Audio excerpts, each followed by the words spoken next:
No,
and then come back to our heart.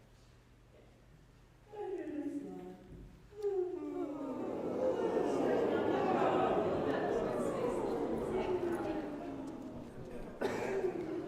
Maybe you just have really large, tasty dinner like me, and you have like the after dinner sleepies, and so your mom feels really good. You give your dog a nice massage, you know.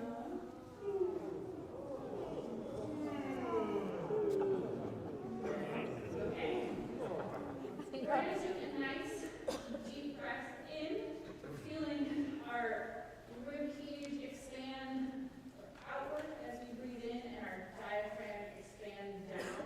So we'll breathe in, and we're going to hold, and we're going to breathe in just a little bit more, practicing really trying to kind of like the bottom of that breath, so we can get used to breathing in all the way on the first go.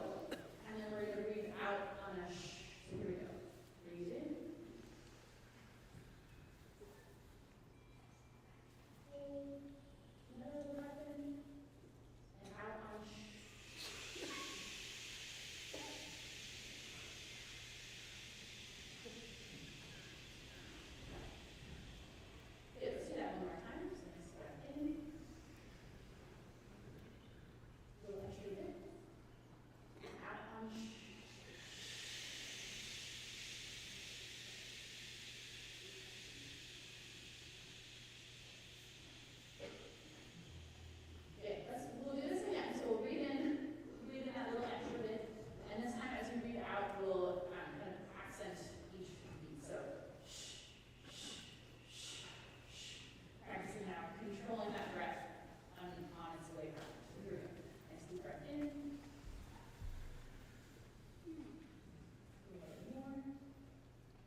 Okay, let's start at the beginning.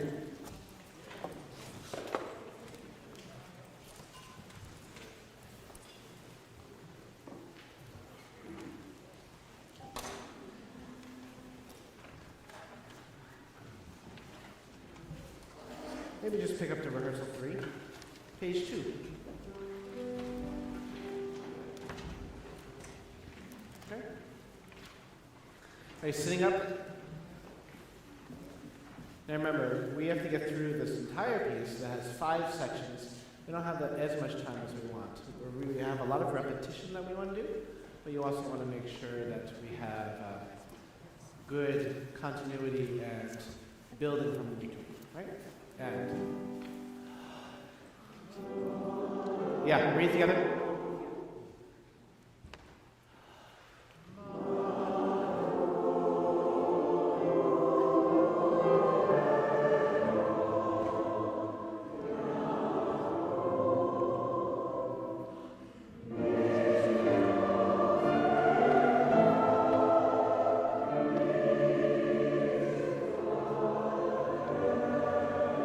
Not bad.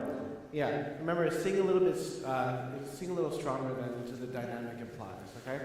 It needs to not be tentative. Right now it sounds very tentative. Beginning?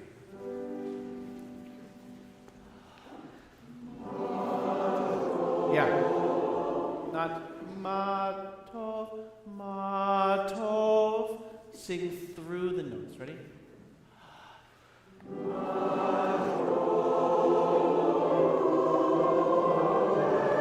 Looking up.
Yeah, I think we need to have a little bit more continuity from week to week. We can't do the same things each time. Pick up to rehearsal 4, sopranos. This is the same rehearsal we've had 2 weeks in a row. Ready? And yeah. Va, ah. Can you make it a little bit of a glottal stop in between the two of them? And then you have to take a breath on the downbeat. Va, ni. Ready? And good. Now, I hear a lot of scooping up. Va, va, ni. Okay? You have to support yourself before you start singing, right? And good.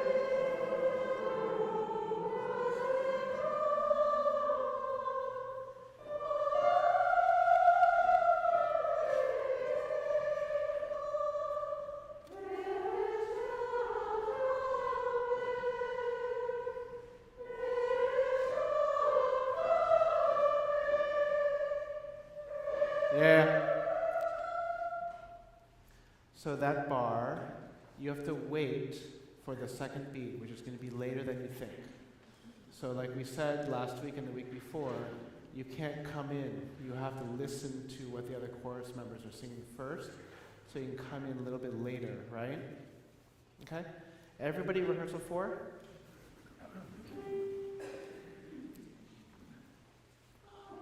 Yeah. You have to breathe together to stay together.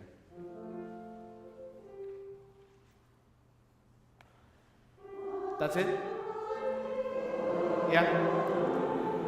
Altos and tenors, ready?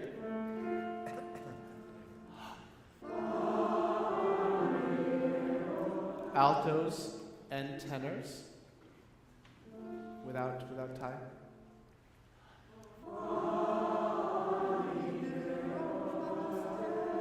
Yeah. Can you just go 1, do, do, do, do, do, do, do, right? And 1. Yeah. Can you sing it on do? Do, do, do, do, do, do, do, do. Ready? And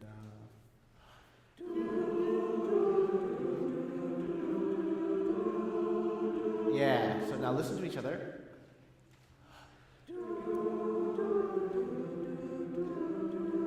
Yeah, you're singing together, right? Now this time with the words. And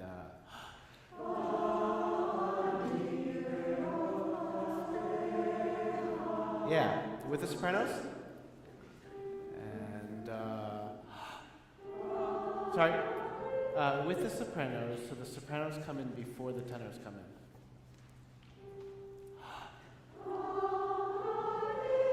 Without time.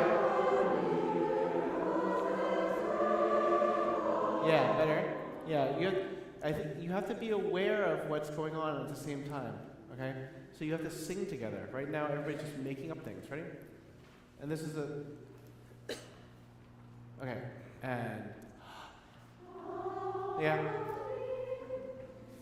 Was it G? Can you please not scoop up to the note? Yeah, that's better. And everybody, without basses.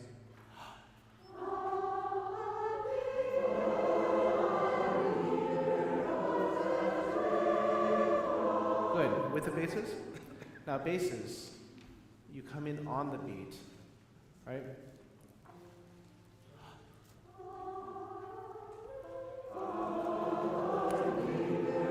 Yeah. One more time.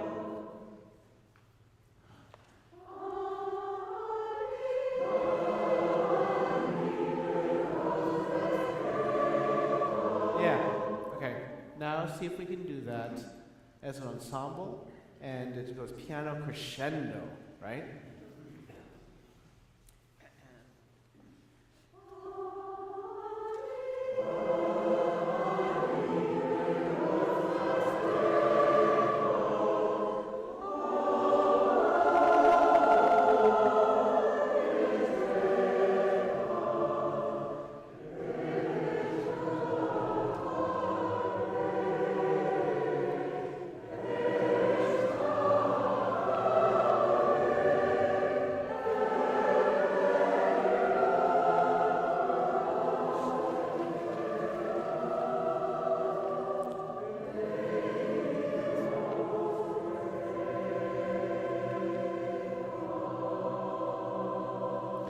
Sing the last 2 chords, right? Right? And now breathe.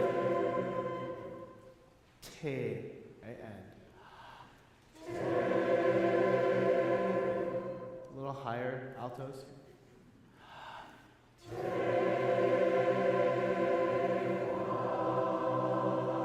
Yeah. Why does it sound so tentative, right? Sing a C major chord. Sing ha, ha, and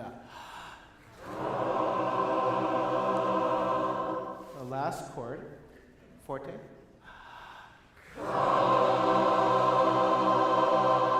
Okay, that's better. Can you sing the last 2 chords? Ready? And yeah.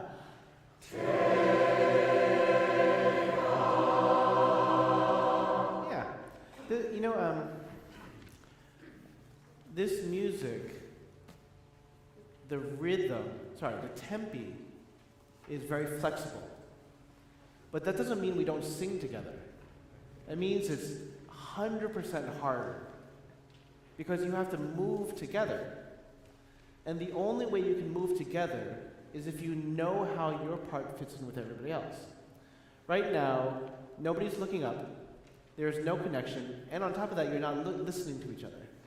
So what I said from the very beginning of the rehearsals is, you have to do that from the beginning, because that's not something you can just add later on.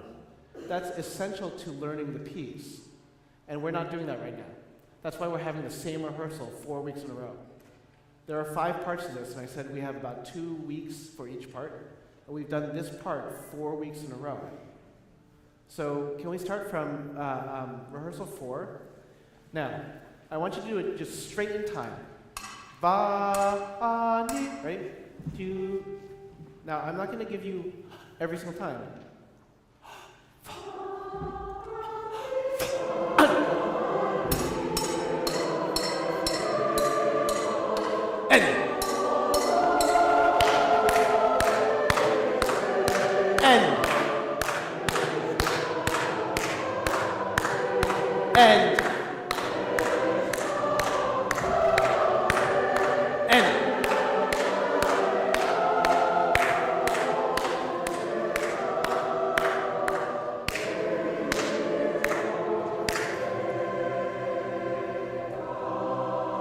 Yeah. So the weird thing is that you're thinking, I think, more linearly, vertical, horizontal, but the music lines up vertically. And so what we're missing is all those chords that brilliantly line up when you sing together. And right now it just sounds like a kind of a mass of like random pitches, right? There's no clarity right now. So we have to build in the clarity. You either have to listen to each other. That's why I said for the last 2 rehearsals, please listen to recordings so you know how it goes. Or you have to be a little bit more connected. Because right now, nothing's connected right now. It's the antithesis of what a choir is, right? We want the choir to be an ensemble of everybody working together at the same time. And right now, we're missing that, right? Rehearsal 4?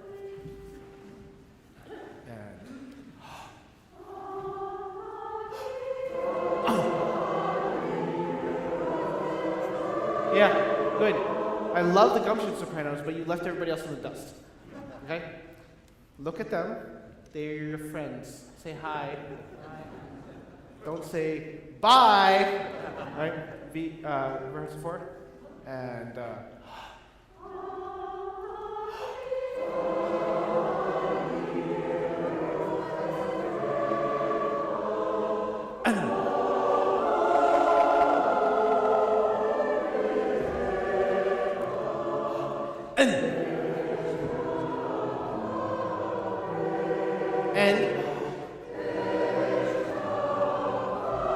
wait, sopranos.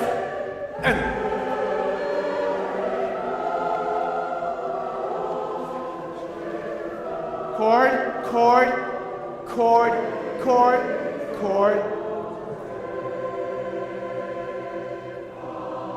Oh my God! Did you hear that last chord? It was together. You said the consonant together, the pitches lined up together, and it was like, oh, it's a C major chord. Oh my goodness. Right? This music is absolutely gorgeous. Like we said before, the music pulls and pushes a lot. But the key always is that we have to stay together. We have to do that together, right? And so that's what the challenge is. It's getting the character of the music, as we always do. It's getting the rhythm of the music. It's getting the pitches. But we have this extra layer, which is that it has this fluidity that needs to be much more pliable, right? And we have to do vertical and horizontal at the same time.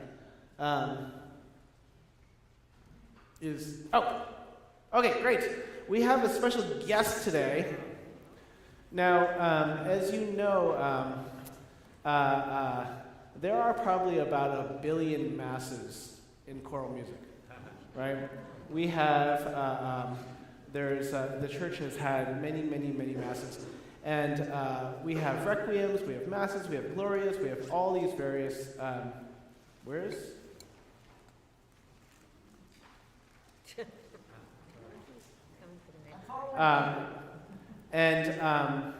and so when Bloch came out with the service, the sacred service, he had this goal of saying, you know, this is not just music. This is not just supposed to be a Jewish service with music.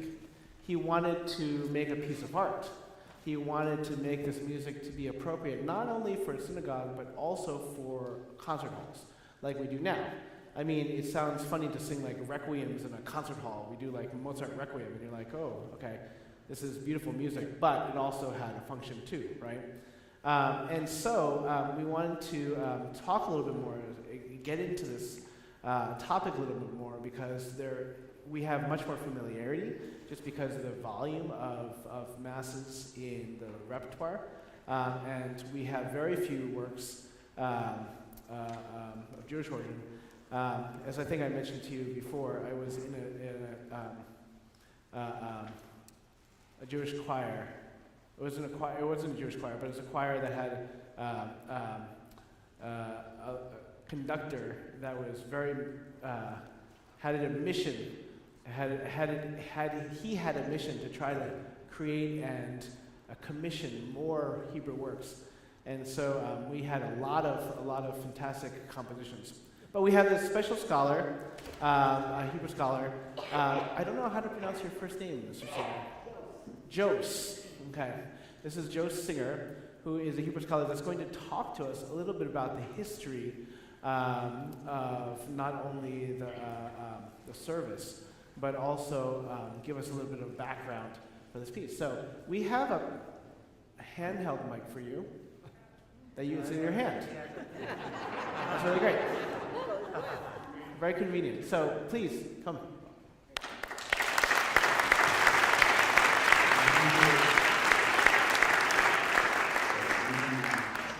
Because I know how I pace and romp around, and I will keep myself up shortly. Thank you for inviting me. Thank you, Maine.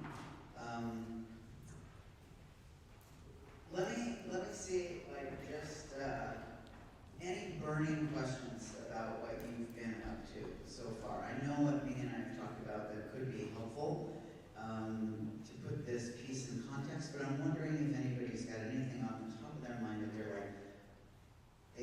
they've been wanting to know anything about this piece. Anybody? I'll start over here and just move my hand around. No. Yes.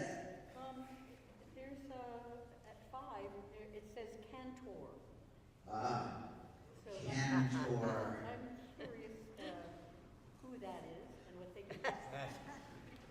Who paid you to ask that question? That's so good. All right, great. What's a cantor? Yes. Hold on. Wait. Like Jewish. Screaming over each other over here. All right, coming orderly. Yes, back here. Repeat the question. Repeat the question. Into the microphone so everybody can hear. Repeat the Not loud enough? Okay, the question was, what's a cantor? Thank you. Great, okay, great. Over here. Now I scared you. Okay, you had some questions over here. Yeah. Are there any parts of this piece that are more sacred and glorious than sacred and glorious than other parts? Glorious? Sacred. We'll say it's sacred. Are there any parts of this that are held as like sacred? More sacred. Great, okay, perfect. More sacred than other parts? Yeah. I gotcha. Okay, great. Thank you. Yeah. The score calls for a minister, which seems like an unusual thing for a synagogue. Perfect, great. Okay, the score calls for a minister, which seems kind of like, what? Yeah. Is it much important to do it in Sephardic versus the Hasidic that we've got for going over? Great. About the pronunciation, what is the significance of using the Ashkenaz or the Hasidic pronunciation versus the Sephardic pronunciation? Great. All right, I think, unless there's some burning. Maybe. All right, great. I know what a cantor is, but in a Jewish service, is it common for a cantor in a congregation to alternate? Great. The way that we do in this. Okay, great. Is it typical for the cantor and the congregation to have a diaphonic kind of experience? Okay, great. All right, let's see. A cantor, we had minister, we had diaphonic, and we had the various degrees of sanctity to these texts. Is that, did I get everything? The Sephardic and the Hasidic. Okay, great. Okay, great.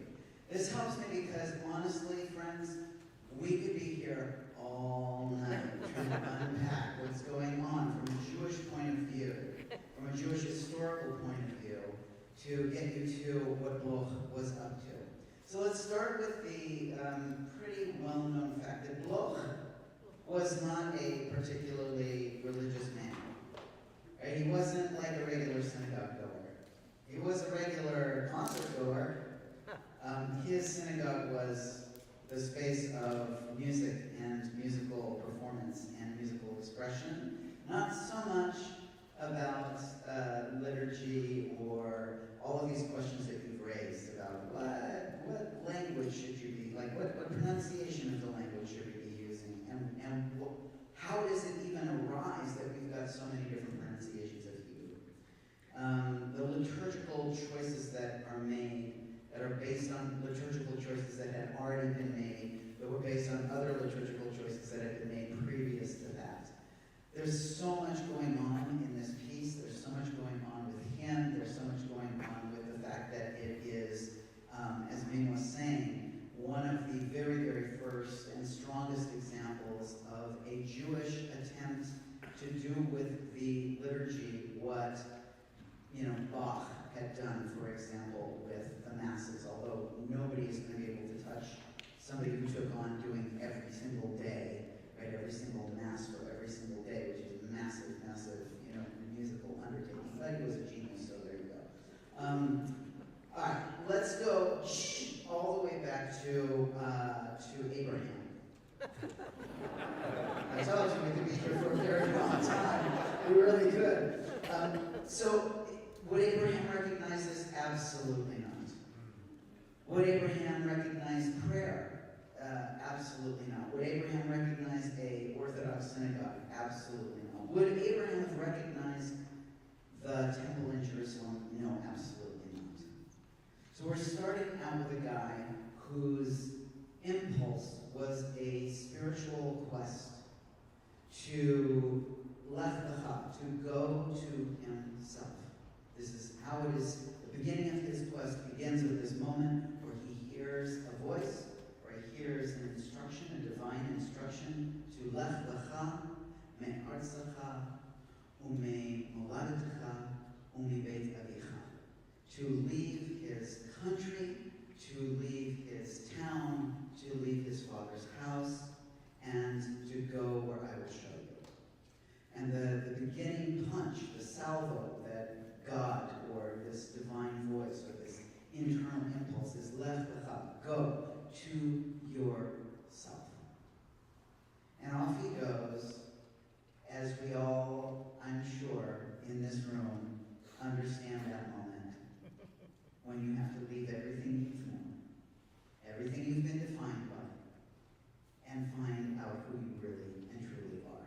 That is the spiritual journey from a Jewish point of view. It's enshrined in the Torah in exactly that way. Our Torah is, the seminal text upon which everything else is built on. So that's where we start. So how do we get to that, from that to Bloch? So there's a few major nodes along the way of Jewish sort of worship history. I'll try to narrow it down to worship history.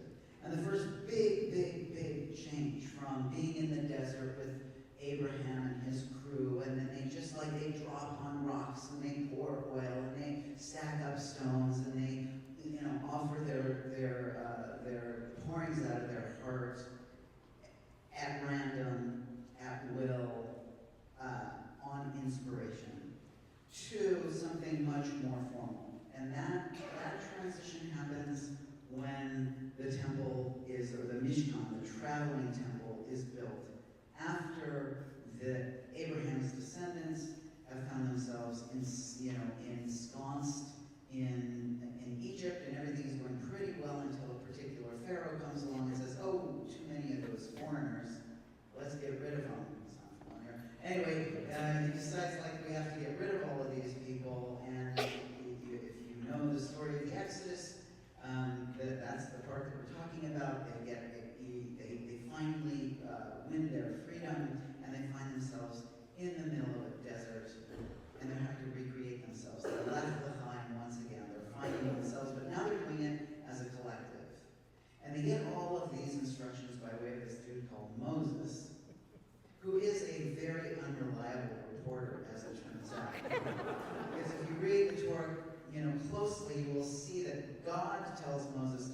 and such, and tell the people. And Moses turns around and tells the people something quite different. Probably my favorite example is when the Torah is about to be given, God tells Moses, tell everybody to wash and get ready. You've got 3 days to get ready. Wash your clothes, wash your body, get ready. Everybody draw close to the mountain, but do not touch the mountain. Do not touch the mountain. It's repeated over and over, lest you die. You know that, remember that Raid commercial? Thank God, I say that enough. You probably do remember that Raid commercial, right? Kills bugs dead. Well, there's a convention in biblical Hebrew that is that you will die dead. Right? If you touch the mountain, you will die dead. So don't touch the mountain. Not you, not your goat, not anybody. No one touch the mountain. Okay, I got it. Moses turns around and says to the people, gather together. We have 3 days to prepare. You need to wash your body. You need to wash your clothes. And then come close and circle the mountain and do not touch a woman. I imagine God's like, that's not what I told you at all. Never does Moses correct that. You go ahead and look in Exodus, whatever it is, like 12 or something like that. It's like shocking. So this is our God. And again, he's doing it according to his own sense of self. He's doing it according to what he recognizes as the more important thing. And whether we agree with him or not, we don't even know why he made that leap from mountain to woman. We can guess, and it's not pretty. But just to say that he does, this is who sets the wheels into motion and tells us how we are going to worship. He tells us how to build, according to God telling him to tell us how to build the place where we're going to worship, what to do, who will do what, how the tasks will be divided. And at that point, it's this fantastical, structure that is designed for animal sacrifice and meat consumption, meat and food consumption. You know the word tabernacle? Anybody know the root of the word tabernacle? Tavern! Yes! A place where you eat and drink and get loaded and see God. Right? That was what they built. They built a gigantic traveling tavern where they would slaughter food and they would eat it amongst the entire group of people, and through that connect to the divine. So eating was the first form of Jewish worship. So if you ever wonder why we have so many eating disorders in this particular people, that might explain a little bit about it. I'm not saying that, keep eating. I'm not saying that, keep eating. Okay, so we start with that. There's no liturgy whatsoever. There's no blessings, there's no prayers. There's songs, but we have no idea what they are. Maybe they were the Psalms, which come much later, after we've already entered. And so the quest is to get to this land where we're now going to build a permanent place to do all of this stuff. And finally, they arrive in Canaan, and they build a couple of these temples. There's battles, and there's attrition, and there's all kinds of drama, and they end up with one temple in the kingdom of Judea, which is how we got the name Jews, because previous to that we were Hebrews or Israelites. But once there's really only one kingdom left, and there's only one temple left in Jerusalem, that's where it's all happening. Again, no prayers, no liturgy, no prayer books, songs, but we don't know what they were. We know that music played an enormous role in the way that these rituals were carried out. So music gets hardwired into this tradition from an early time. Okay, everything's going great until the Babylonians roll in 586 before Common Era and destroy the first temple. And Jews go into exile, mostly in Babylonian. But they scatter. And there are three very profound and highly predictable reactions to any kind of major cultural crash or even a personal crash. One is that you're going to say, I will do anything to save the marriage. I will do anything to get back to Jerusalem and rebuild the temple. I will do anything to not come out of the closet. I will do anything to avoid the crash. And you hunker down on your original, idea, your original fantasy of yourself, your original story, and you do everything you can to protect that old story. And there were a group of people who really wanted to get back to Jerusalem, really wanted to rebuild that temple, get back to business as usual. My Rebbe, who teaches this, B'nai Lappi, says, anybody who's employed by that story is likely to want to go that way. Right? So, the people who wanted to really, really get back to Jerusalem were the priests.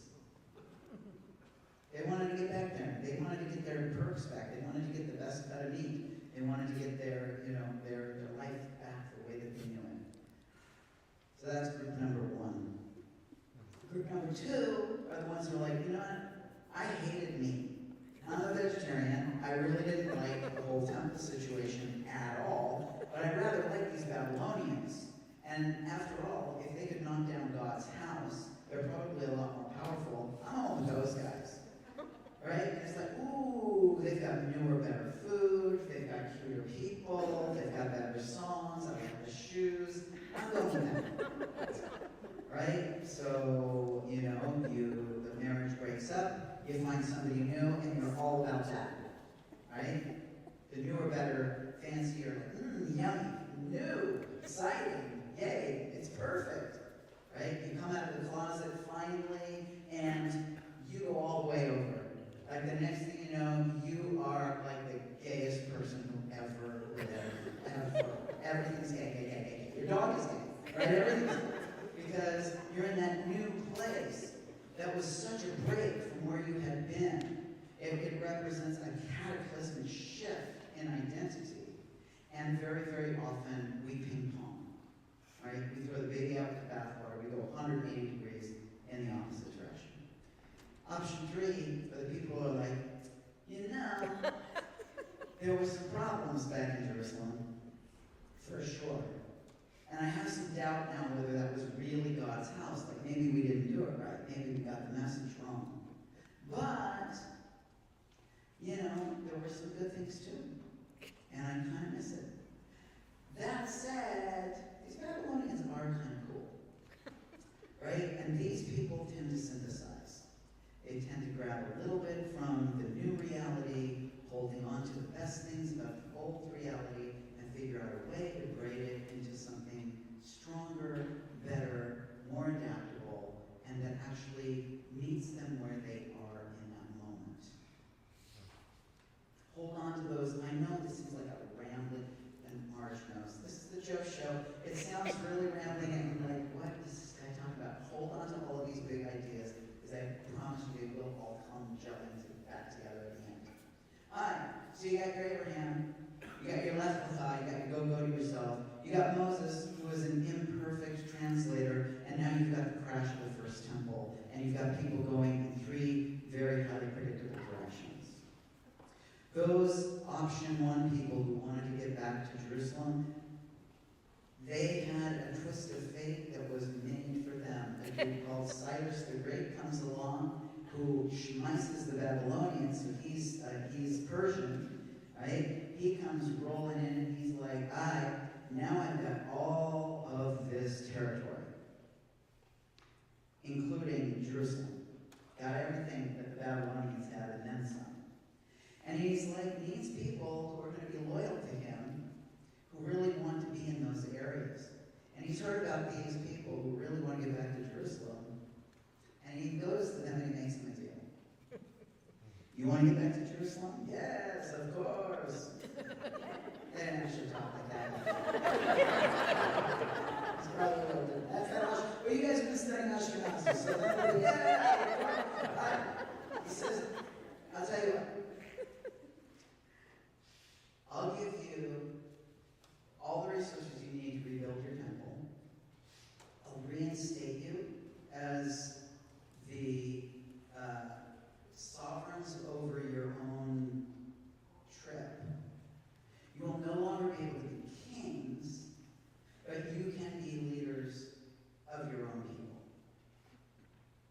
Deal, no deal. They're like, deal. You're going to rebuild the temple. You're going to let us rebuild the temple on your nickel, and we'll be able to run the show. It's hard enough to manage the Jews. You want us to manage everybody else? Forget it. This is perfect. So they're like, great. They go back to Jerusalem. They rebuild the temple, the second temple. And business as usual. Killing animals, baking bread, burning incense, wearing fancy clothes, having leaders who are called Kohanim, priests, or Levi'im, the secondary priests. People come 3 times a year with their animals to sacrifice, to atone, to offer thanksgiving, to do all the things that you need to do to make any kind of alignment with God. Right? It's all about balance. It's like if you've been abundantly blessed, to balance it, you give some away. Right? You give a Thanksgiving blessing, a peace blessing. Right? If you've been not so good, you give a blessing, or you give an offering for atonement. Right? That's what it was all about. Coming back into town 3 times a year to kind of get back into balance, get back into alignment. And then you go back to your village or your town or your other city, and you live your life, and things get off kilter, and you come back again. And that was the flow. And that's going on from about 536 before Common Era until 70 Common Era. My argument is that somewhere along the line back in Babylon, those option 3 guys, the option 2 guys, they're gone. They're Babylonian. They're out of here. They've assimilated, and they ain't coming back. The option 1 guys are in Jerusalem. They've rebuilt the temple, and it really is guys. They've rebuilt the temple. They're running the show. But you've got a few option 3, and this one I would say are guys and gals, and anybody else in between. They have started already to play around with the idea of synthesis. They have started already to say, because they're there for 50 years with no temple. And either their Hebraic identity is going to dissipate, their Jewish identity is going to be gone, or they're going to have to recreate it. And what starts happening there, and this is very important to this score, is they start looking very closely at the Torah for some hints about what to do if there's no temple. One of the things that they find is this bizarre little verse, I think it's in Isaiah, that says, instead of bulls, lips. Instead of bulls, lips. So what most of us do when we read something that is nonsensical is we just skip over it, keep going. Right? You figure, oh, maybe I'll figure it out later. But I can't waste a whole bunch of time on this. I don't get to the action. Well, these folks, who eventually are going to become rabbis. Eventually, they will be called rabbis, which does not mean teacher. It means great one. A much one who is much. These folks go, when they hit that verse, instead of bulls, lips. They're like, instead of bulls, that's what we're looking for. What do we do instead of bulls? Because we can't do bulls right now. Lips. Lips. We can make sacrifices of our lips with our lips instead of with the bulls. And they interpret that to mean prayer. They interpret that to mean supplication. They interpret that to mean blessings. And they start playing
rabbis sometimes, and you'll also see that that particular person was part of a system that was disintegrating, that was in a huge amount of challenge, a huge amount of internal distress and disorder. Academics would refer to this period as like the period where the Sadducees and the Pharisees had emerged and were kind of butting heads. Don't get too hung up on those words. Suffice it to say that there was a schism within the priesthood, a schism amongst the leadership of the temple period. I'm going to argue that those radical, fringy, kind of hippie, weird weirdos who were talking about making sacrifices with their lips, who had been kind of underground and floating around, kind of doing their little underground lefty weirdo, off the beam, fringy thing, were actually laying the groundwork for survival of the Jewish project. Because in 70, by the time we hit 70 Common Era, and the temple is brutally destroyed, and the people are scattered every which way by the Romans, there was already a group of people called rabbis. They weren't priests. They weren't part of the temple system, or occasionally some of them were, and they defected to this new project, which at the time didn't feel Jewish, which at the time no one would recognize. But when there was nothing else there, and they had been slowly building, slowly adding language, slowly divining ways to express the same sentiments that the offerings were supposed to express, they're ready to go. This is portable. They can learn it. They can carry it in their brains. They don't need a big building. They don't need bowls. They don't need to schlep, like a giant thing of pomelos to the temple 3 times a year, if they're a pomelo farmer and that's the offer they make, right? And they substitute these words, Baruch atah Adonai Eloheinu melech haolam, ... Blessed are you, sovereign of the energetic universe, who has ... They go so far as to actually add a few more words in there. Baruch atah Adonai Eloheinu melech haolam, asher kidshanu b'mitzvotav v'tzivanu ... Blessed are you, sovereign of the tripped out universe of which we have now found ourselves a member of, who has sanctified us with these commandments and has commanded us to ...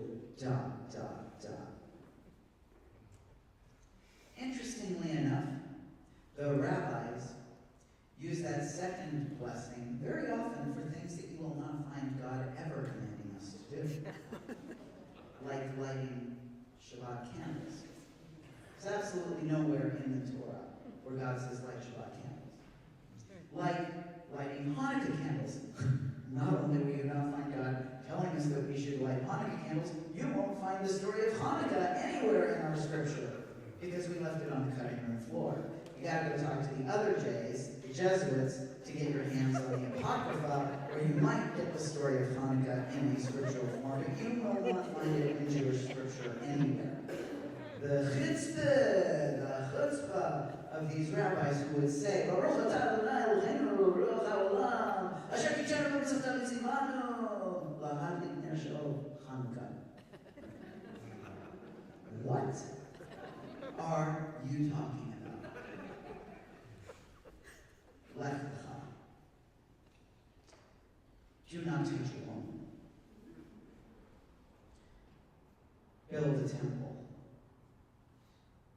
Regroup. Instead of bowls, lips. So the rabbis invent liturgy. The rabbis invent Jewish prayer.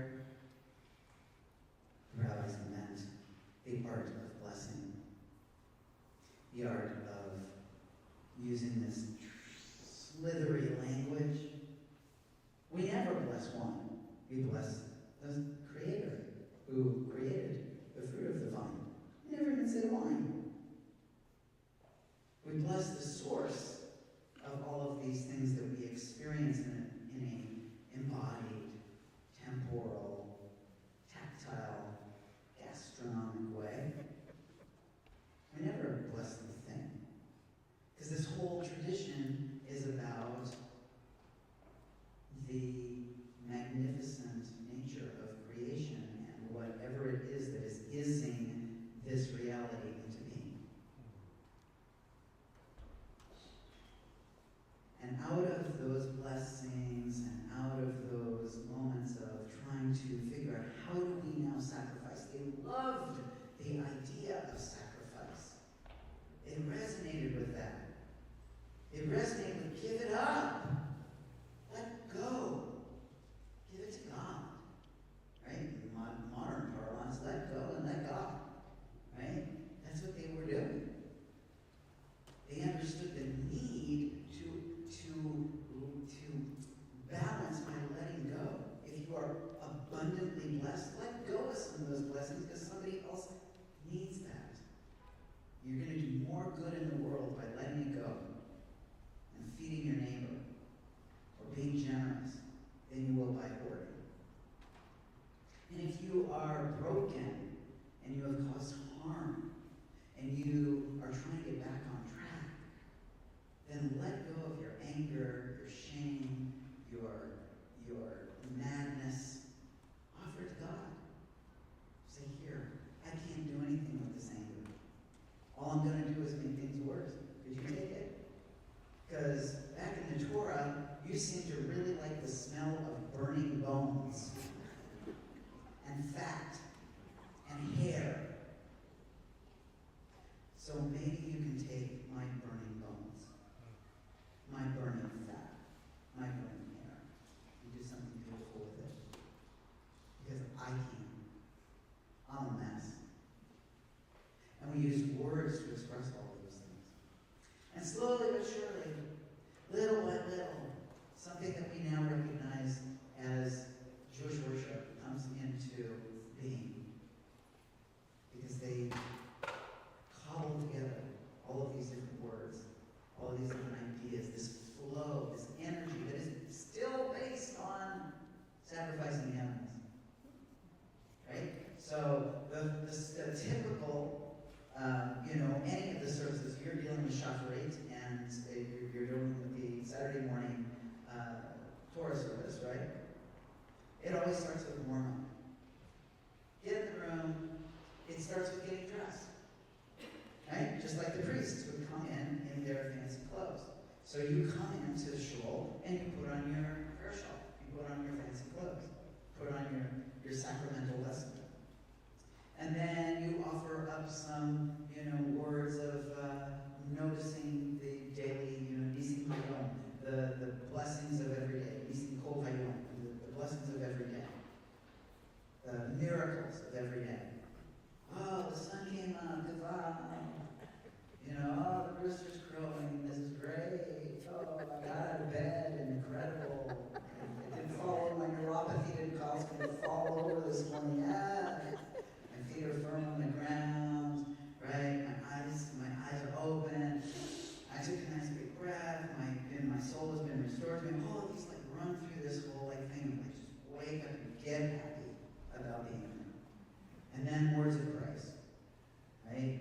And that is sort of it's like Pilates. Core, right? It's doing this whole thing. Once you've gotten warmed up and engaged your core, then you start doing some heavy lifting. And then you start moving towards this central proclamation of oneness. The Shema, which I believe you've got in your name, right? So here we go. Point number 5. Jewish liturgy is based on 2 things. Utter, random creativity that sticks. Or Torah verses that are seen as central. So it kind of alternates back and forth between things that made up. They made it up. It's not sacred. We made it up. Shema Yisrael Adonai Eloheinu Adonai Echad. We didn't make that up. That's in the Torah. V'ahavta, piece that you've guarded. If I'm like, what are you talking about? Please raise your hand and shout it out. But I'm assuming that since you're working on this piece, you know what I'm talking about when I say the v'ahavta. Yes? Everybody know? Good? No? Okay, no. There's a section of the I'm pretty sure that you've got. Is it, maybe it's in there? V'ahavta? Yeah. So there's a section of the service that pulls from a couple of pieces of Torah. One of the pieces is a piece that is shorthanded called V'ahavta. This is the first word of a flow of words that means "and you shall love." And it goes on to say you should love you should love God with all your heart, with all your soul, with all your especialness, your me'odecha, your uniqueness, your very muchness.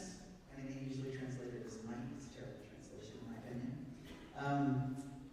That is actually directly out of the Torah. So when you're doing an action, you actually go to a normative Jewish service, you alternate between something that we call nusach, which is a musical vocabulary.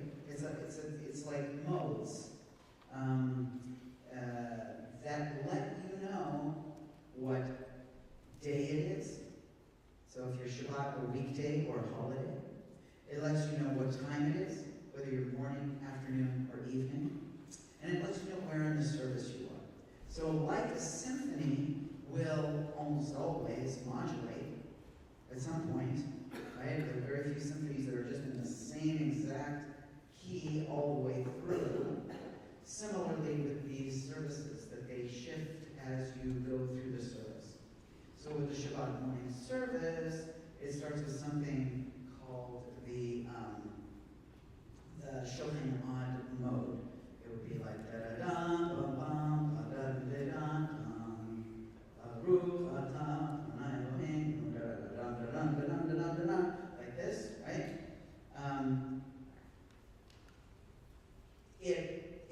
The warm up though for that is ba da da da da da da da da da da da, right? And then we jump into da da da da ba ba ba ba ba, and then we jump back to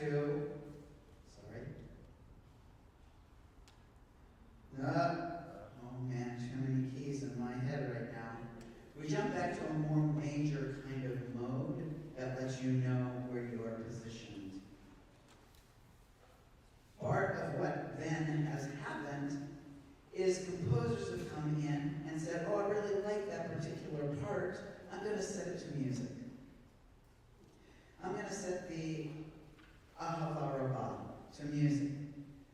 Now, that composer may or may not be working with the same mode that you're used to. Why? Because there is the Ashkenazi mode, there's Mizrahi modes, there are Sephardic modes from Spain and Portugal, there are Turkish modes, because there's no central body that says this is how you do it. So you've got all of these different regional differences. Same basic idea is that it's helping you know where you are in the service. And then you get somebody who comes along, bringing what they know and plugging it in. And if that version takes off, it finds its way into the liturgy. So for example, there's a composer named Shlomo Karlebach, very prolific, very knowledgeable, but he had a very, very unique kind of tonality. So he jumps into the middle of this service with ya ya ya ya ya ya ya ya ya ya ya ya ya ya. It doesn't belong in this mode at all, not at all. He also brings in da da da da da da da da da da da da. Again, in the middle of a section that does not fit in the mode at all. But it makes its way in. Why? Because it resonates with people. Because there is no real solid dogma. 1930s, United States, whole bunch of Jews have come over from Central Europe. In Central Europe, when Jews got out of the shtetls at the end of the 18th century, after the French Revolution and the Hospitaller, the Enlightenment period, and Jews finally left the shtetls, got out into European society, this thing called the Reform Movement was born in the early 19th century, about 1819, 1820, somewhere around there. By middle of the century, it was very strong. And what they were modeling themselves on was the Protestant rights, especially Methodist and Congregationalist in Germany. All of a sudden, the music becomes very, very classical. It becomes churchy. The introduction of instruments on Shabbat. The desire to have the service be very orderly and uniform. To this day, if you go to an Eastern European, like a Hasidic shtiel, like a Hasidic little shul, little congregation, it's a balagan. It's chaos. Everybody's davening, everybody's praying at their own rate. There's the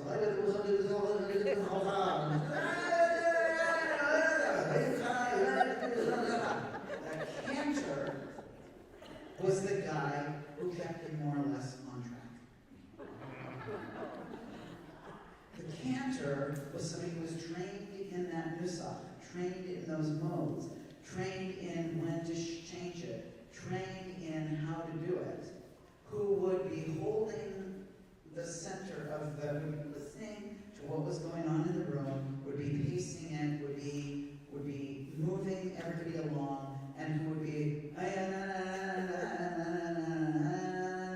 then if he hears that people are really off, and he's wanting to bring everybody kind of together, go, Shabbat Yisrael! Right? And like, boom, like, okay, we're at the Shema. Oh, we're at the Shema. So it's chaos. I mean, I was learned in Reform worship. And the first time I was in an Orthodox setting like this, I was horrified. I was like, what is going on? Nobody's yelling out page numbers. Nobody. It's just, you come in, you do your own thing. Because the assumption was you knew. The assumption was that you had been trained. The assumption was you knew what to do. Because you would have had a bar mitzvah, because you would have been a boy. Because the women are smart, they're back at home asleep, while the men are doing this crazy ritual. And the boys are trained by the time they're 13 how to do this ritual. So that you know you've got continuity. Because if you're only going to live until you're 40, you darn well better know what you're doing by the time you're 13, because you're going to be having kids when you're 50. And you're going to need to teach that kid. And by the time you're 26, 27, 28, your kid's going to take off and be in charge of this community. So and this is a late medieval. Bar mitzvahs were instituted in late medieval period. Because you're in Europe. Because you're an oppressed people in a ghetto. And if you're going to keep your culture alive, this is how you're going to do it. Again, it's an option 3 move. You're going to take what's best, teach it to the young ones, and hope that they will be able to carry it forward. You're going to left l'chai, you're going to have to let it go, you're going to have to do your own thing, and then let your kids do their own thing. Because the world is changing fast. And by the time that the Reform movement comes along, the world starts changing even faster, and Judaism starts changing right along with it. And so this desire to have respectability, to have everything be stately and dignified and civilized, comes into being because that was seen as the way to fit into society, while still it's another option 3 move. To take what was good from your own thing, they like the words, they like the sentiment, they like the idea of, we may have this shit up. And the rest is coming directly from the Torah. They like that. liked what these other guys were doing with these things over here, right? They love that. That's like, it's impressive, it's beautiful, it's moving, it's stirring.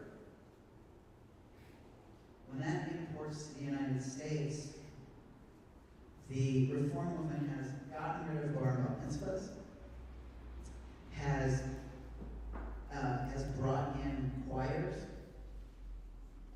has stepped into a very, very chauvinistic Germanic position. No Yiddish need apply. Yiddish was not allowed. Talit was not allowed. Kippot, yarmulkes were not allowed. Then the Depression. During the Depression, a lot of people stopped coming to shul. A lot of people were not spending their money on a synagogue membership. A lot of synagogues couldn't pay for that choir, professional choir. Couldn't pay for that fancy building. Couldn't pay for all those things. So guess what? They got really adaptable. All of a sudden, Yiddish was being invited in. When Yiddish was invited in, Eastern Europeans started joining these respectable Reform synagogues. They also joined the board. Watch out. They joined the board, they joined the ritual committee. They said, what? We don't have any bar mitzvahs. We need a bar mitzvah. How are the kids going to learn this? Okay, we'll have bar mitzvahs. They said, we need a cantor. How are we supposed to know where we're at in the service? Okay, we'll add a cantor to the choir. So there's all of this adaptation, there's all of this evolution that's taking place from the 1930s to this very day. Bloch, not a religious man, sees an opportunity when he is called in to express his spirituality, which was through music, and his cultural identity as a Jew. If I'm not mistaken, that piece was commissioned by Emmanuel, right here in San Francisco. The most reformed shul of the reformed shuls. If anybody have you been there? Did you all go there? You need to go on a field trip and see that place. Because when you imagine this piece of music happening there, it's like, oh, I can see what's happening. Yeah. This was this perfect moment of synthesizing all of the things that I just talked to you about. It's the ultimate Lech Lecha moment. And I wrote down this quote that I heard that Bloch said about this piece, and I love this so much.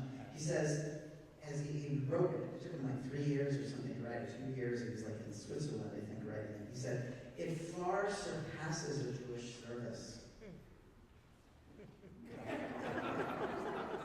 Dude, that is salty. It far surpasses a Jewish service now. It has become a cosmic poem, a glorification of the laws of the universe. I defy you to find any law of the universe in a Saturday morning service. It has nothing to do with the universe. It has everything to do with the rabbis and the way that they were interpreting Torah through liturgical writing, through liturgical imagination. It has everything to do with horizontal relationships using vertical techniques to write them. It has everything to do with, like, making up with someone that you've been in a feud with, or being a little more generous when you could be. It has everything to do with all of those things. Using this ancient language of sacrifice, of personal sacrifice, of communal sacrifice, and of these core Jewish components having to do with oneness, having to do with love, having to do with connection to this world by way of the divine. So that's a lot. I'm probably over time because that's the way I am. I hope it was helpful. We probably don't have time for questions. Is that correct? A couple minutes. Love that. Anybody got any questions about anything I've said? Oh, good. Anything? Yes? During the years when they didn't have were there other rites of passage for young people? Before, not so much, other than what life provides. In the modern period, when the Reform movement did away with bar and bat mitzvah, because they were like, that's not modern. Like, you know, like people are living longer, we really don't need to do it. They instituted something called confirmation that was based on the Protestant rite of confirmation. So this is for older kids, they were like 15 or something when they did confirmation, yeah? See some heads nodding. So that was another kind of, you know, stepping into your identity and confirming your faith and confirming your status in the community, but it wasn't based on ritual obligation. I didn't even scratch the surface of obligation here. That's a huge, huge topic in Judaism, but trying to look at it just more through a worship lens. Yeah.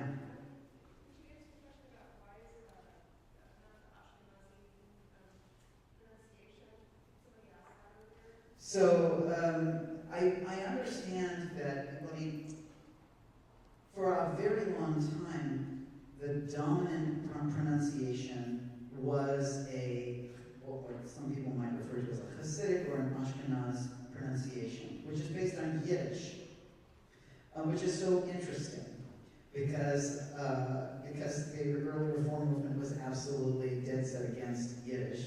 And they had a very high Germanic kind of way of pronouncing. But then once the doors opened and really knowledgeable people came in who had been praying their whole lives, they brought in that accent or that pronunciation and shifted to that. So people growing up in the 50s and 60s, even in Reform shuls, would learn a Ashkenaz pronunciation. Now it has shifted because the state of Israel, when it was founded in 1948, used a quote-unquote Sephardic pronunciation, which was, it's more or less a Sephardic pronunciation. There's a few diphthongs that got changed because it was largely German-speaking people, German-speaking Jews, who revived Hebrew as a spoken language, and there are certain original syllables in Hebrew that Germans can't make, because they never trained that musculature. It's in the news right now. You may have heard people who are very woke running around going, Gaza. That's because the word Gaza is not written with a gimel. It's not written with a letter that sounds like a G to us. It's written with a guttural that in the Germanic pronunciation they say it has no sound. Well, that's not true. It has a sound. It makes a sound oh. But Germans didn't know that. Cha, they have. But oh, no. So really it's Gaza. It's back in the back of the throat. So there's a lot of things that got lost. There's kind of vestigial sounds that got lost. If you want to hear the closest pronunciation to biblical Hebrew, you have to go to the Mizrahi.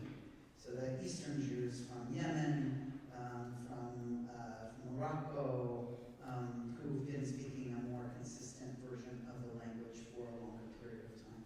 Yeah. Last one. Just to bring it all back home, you didn't mention Judah Magnus or the importance of the Oakland Hebrew congregation in establishing the Reform movement in the East Bay. Locally, yes, Judas Magnus was an important person, but the Reform movement in America really was centered in Cleveland, Ohio. Yeah. Yeah, that's where, it's a long story, but that it was more in, Ohio was really the seat of the Reform movement. That's the first Reform seminary. It was there, and then it sort of spread out from there. Yeah. So, and California, fascinating history of Judaism here, largely Reform. Ask me more later. I'm handing it back to Megan. Thank you all. Thank you very much.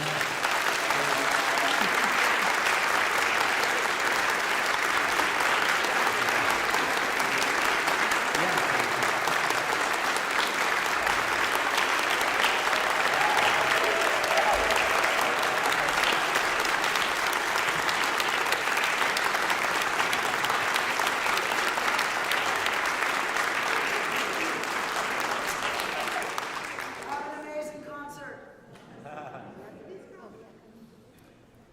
thing that's important about all these pieces that we do is that, it's a very special, obviously, Bloch spent years working on this work, right? And it represents a specific time, it represents a specific composer, and we do have a lot of background when we do requiems, because there are so many requiems that we can sort of compare them to another. And so when I say that, the Durflé is like the Fauré Requiem and not like the Verdi Requiem, we actually know what that means, because Verdi is bombastic. We've performed the Verdi Requiem. The Fauré Requiem is done often enough that people know it, and then the Durflé, etc. But the Bloch, we don't actually, we don't perform as many of his works, and obviously there's much fewer Jewish traditions in the concert hall. Bloch did a lot to try to counter that, obviously. So I think these things are really important because it gives us a context for these pieces that give us more background and thus make it more, it has more depth and has more meaning. Great. So we're going to take a break now, and then we're going to come back to Bloch, but I think we have some announcements. You might have noted in social media, Sam, there she is in the back. She's usually right there. I was like, where's Sam? Even though she's been the assistant conductor for Berklee Symphony for like multiple years, they just made a post about it, so we want to acknowledge that.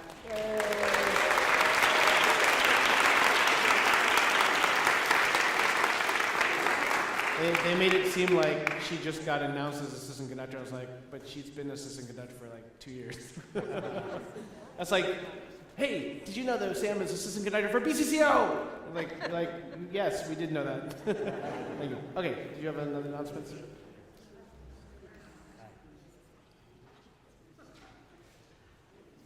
Well, was Joe Singer amazing or what?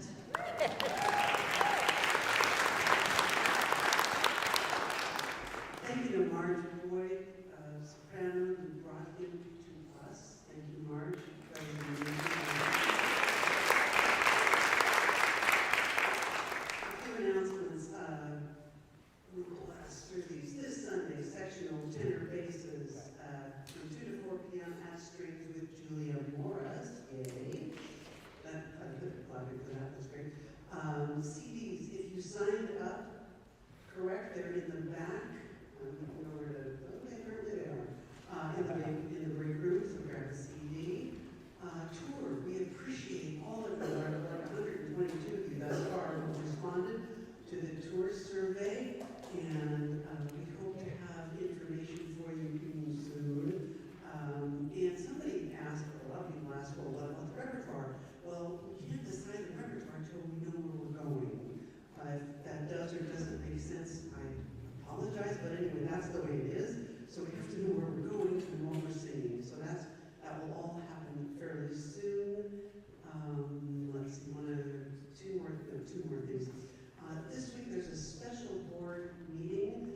Germanic, and it's like an archaic form of German.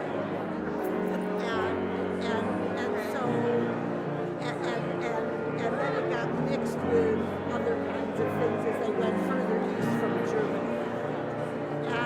And I guess the Hebrew that they spoke had some of the accents of the Yiddish, whereas the Sephardic came. So I think they went like across northern Africa and into Spain, and then had to leave with the Inquisition.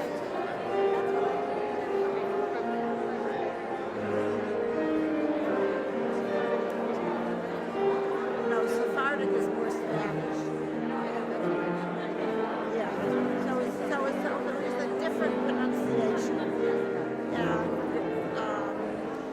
And so I mean most all Jews that I've ever met in this country are Ashkenazi because it's a European migration from the 19th century and then from Germany.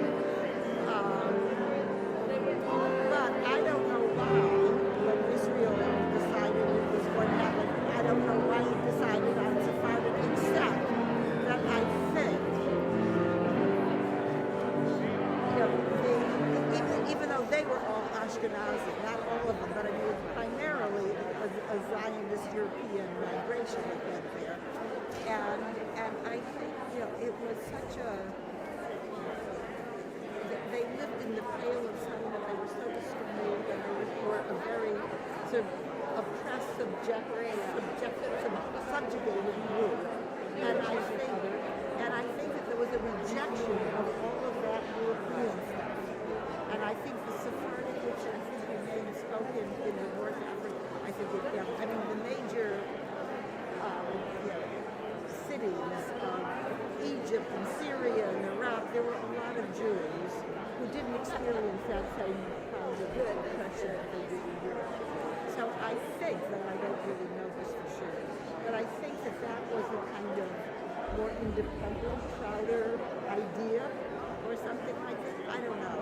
But anyway, Israel somehow adopted this other pronunciation. No, I can't believe they made lots of Yeah, right.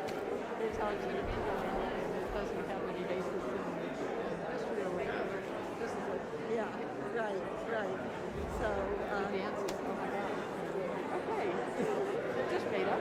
Okay. Right. Fine with me. All made up into nice returns. Okay. Yeah, right, exactly. Yeah. But I loved his version of things, which, I mean, I don't know anything about this, I'm sure he's right, where the whole thing, a total, sort of nothing is sacred, nothing comes down, and you made the whole thing up, which is, it was entertaining. The way Judaism is, it's very, do your own thing, kind of, religion,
Okay, let's come back.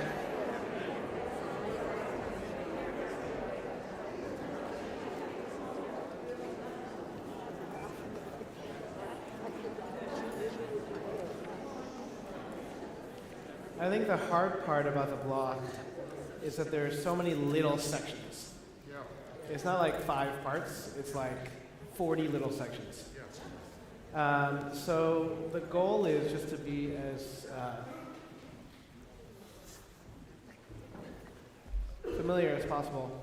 But let's start on page 5. Did we lose time?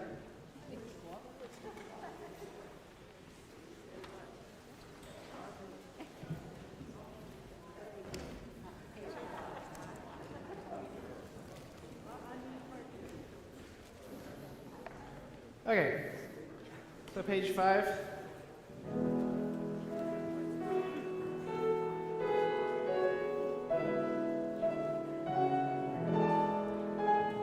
And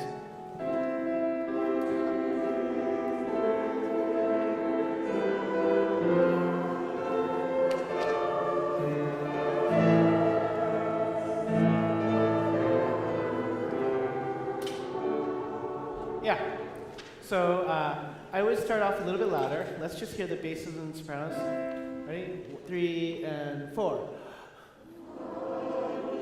Right. Va, ni. Ready? 3 and 4. And. Yeah. Okay. Da, da, di, triplet, da. Okay, let's try that. Ready? Sopranos, ready? And. Yeah, ti filati, right? Ti filati. We change the vowel, right? Va, a, ni, ti filati. Ready? 3 and 4. Yeah. So basses. Va, ni, ti filati, tam, ba, ta, tripleta. Right? With the sopranos, basses and the sopranos. Page 5. Right? C and D. And da. Yeah. Basses alone. Ready? 3 and 4.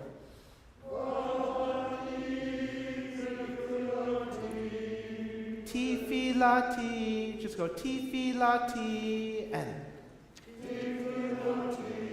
Ti filati and not low, but ti filati and da. Yeah, that's it, okay? Let's do sopranos and basses. You have the same rhythm for this entire rest of the page and the next page as well, right? 3 and 4.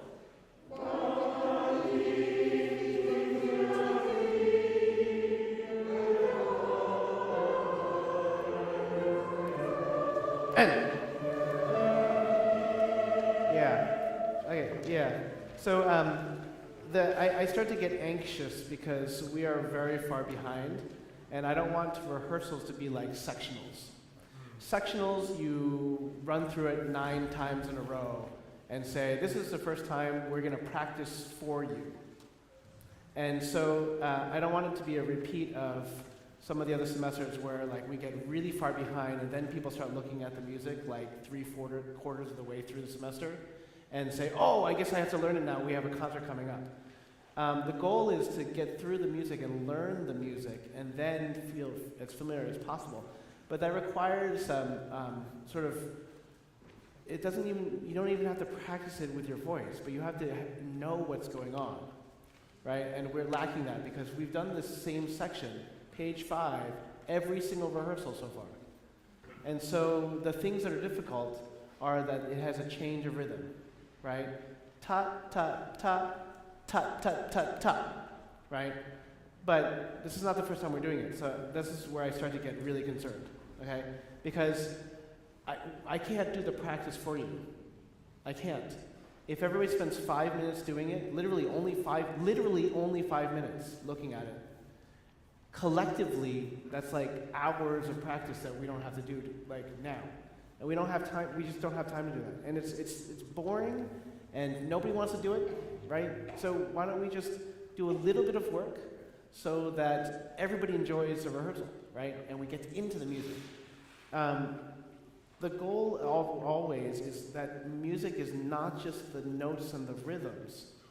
And right now, all we're working on are the notes and rhythms, right? And that's why it's not as fun, right? I could care less at this point if you pronounce the words right? But we have to have some semblance of like, let's sing together, okay? Let's do altos and tenors. Page 5, the bottom. Fa, ni, and 1.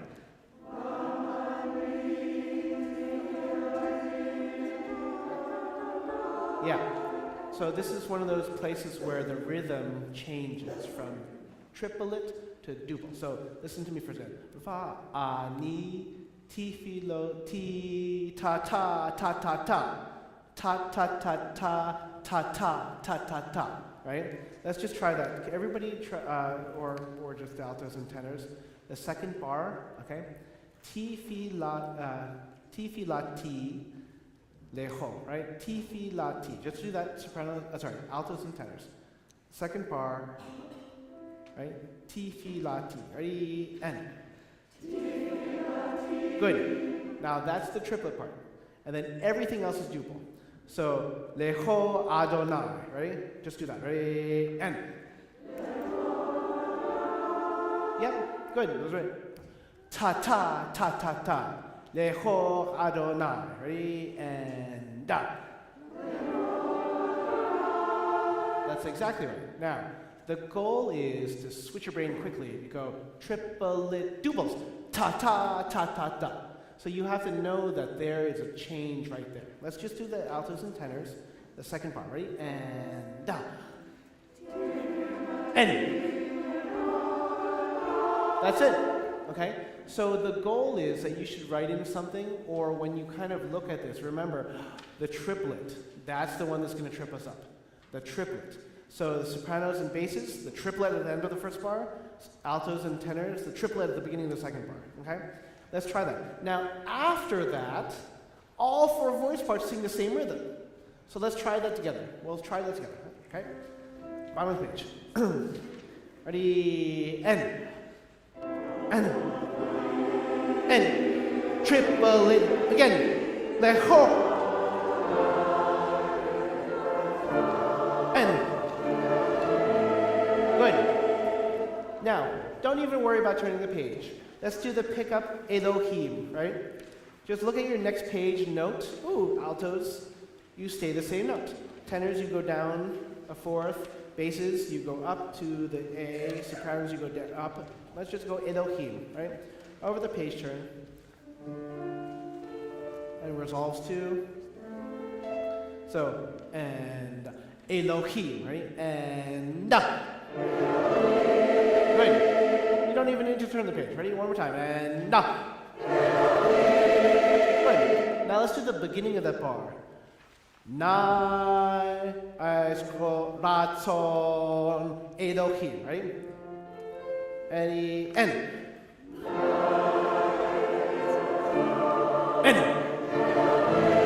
Yeah. And don't worry about turning the page. We're definitely not turning the page yet. But that's great. We all have the same rhythm. Ta ta ta ta ta ta ta. So we can be secure that you are singing the same part, same notes, same rhythm as everybody else. Ready? One more time. Na es ratzon Elohim. Ready? And da. And good. Now sounds like we're singing together. Can we do Adonai es ratzon Elohim? So let's actually make the word Adonai. Ready? Ready? I'll give you 3 and 4. 3 and 4. And. That's great. Now, the goal is that the sopranos and basses are different than the altos and tenors, and then all of a sudden we snap back together. And so we're going to try to see if we can get the rhythms. Ta, ta, va, ni, ti, fi, la, ti, triplet, and then the basses and, altos and tenors have triplet, but then we snap together for Adonai, es ratzon, Elohim, right? Let's do beginning of this line. 3 and, it's actually 2 and 3, but 2 and 3. And, trip, and.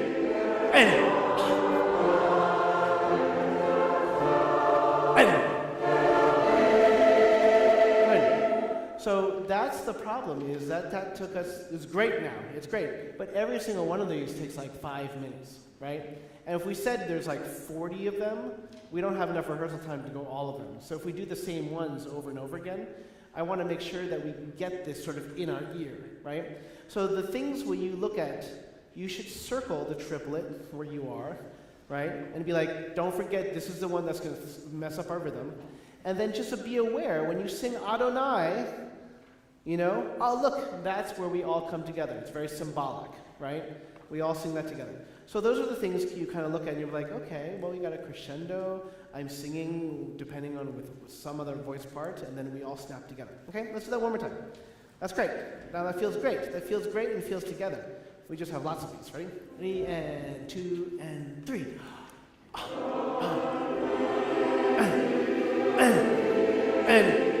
And. Good. Good. And good. Good. Now, the next page, let's do this. I want you to put a little breath. Elohim berav chadecha. Right? Berav. Okay? Let's just do the top of page 6. Right? And breath.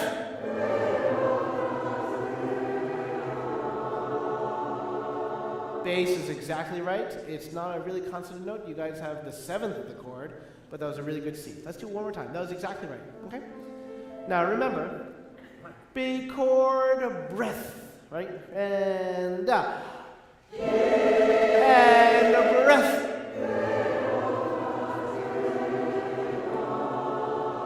And then breath. Basses. And.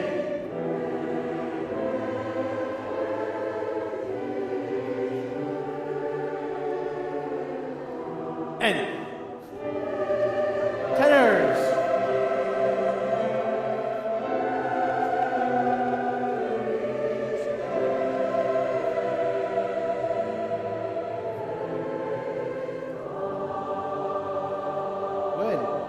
That's a really nice consonant chord at the end, right? So can you write in the bar before 8 that the ritardando is going to be big? So I would write a big squiggly that says we're going to slow down. The same thing is also, always, if you can't last that long, it's going to be a very long line, you have to take a breath somewhere. Don't feel bad about doing that. Definitely just do not do, right? You don't want to go through that long. And then I would go through and then remember that Bloch wrote in all the breaths that he wants. And so, aneni, breath, be'emet, right? Let's just do that. Bar rehearsal 7. Right? And basses. Breath.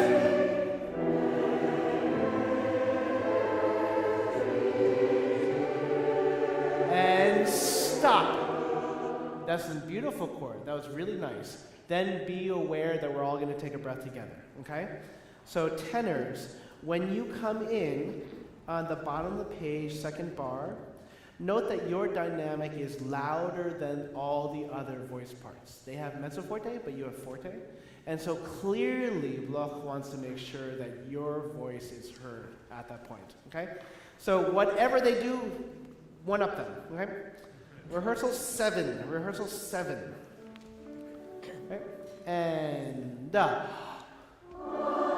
basses. And let's take a breath together.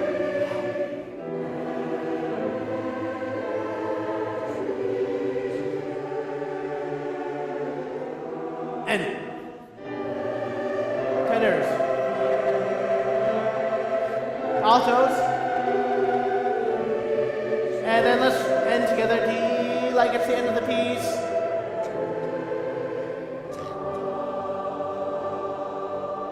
Yeah, that's beautiful. That's beautiful. That's beautiful. Okay? Now let's go on to more noble and decisive parts. You know? Let's do rehearsal 9. Ready? Now, I want you to note that the tempo is going to change when you come in. So just be aware that what you hear at rehearsal 9 with the cantor is not going to be your tempo. We're going to go faster. Okay? Ready?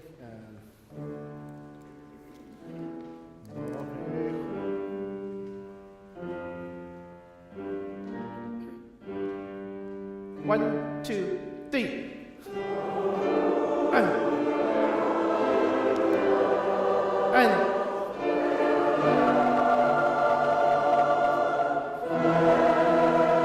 Good. Yeah. Now, do you see your last note there is a half note tied to an eighth note? Can you put the D on the eighth note? Va et de. Okay? Put a nice D at the end of. Let's just do that. Right? And 2. And. Yeah. Now remember, D is a voice consonant, so you have to go and da, right? And da. Yeah. Now remember that the orchestra is playing full out, and every single time the orchestra plays with us, we say much more consonant, do more consonant, do more consonant. So get used to that doing now. In here, it's going to sound really silly to go duh, but literally that's what ends up happening in the performance, right? And va right? And yeah, that's it. Up here, it's barely enough. I know that where you are, it might sound like you're spitting on the person in front of you, except you have a mask on. But really, I think that's the level that you're trying to go, okay? You can put da, like D-U-H in there to remind yourselves, okay? Baruch Adonai. Let's do that, right? Everybody together. Just that, just that. Now, can you do the chord that comes afterwards too? Dum, right?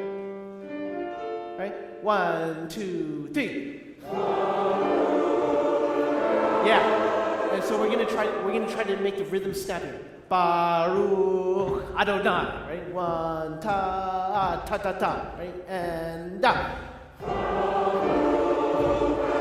Good. Can we do a little bit Baruch Adonai? Can you put a little bit of before you sing Adonai, right?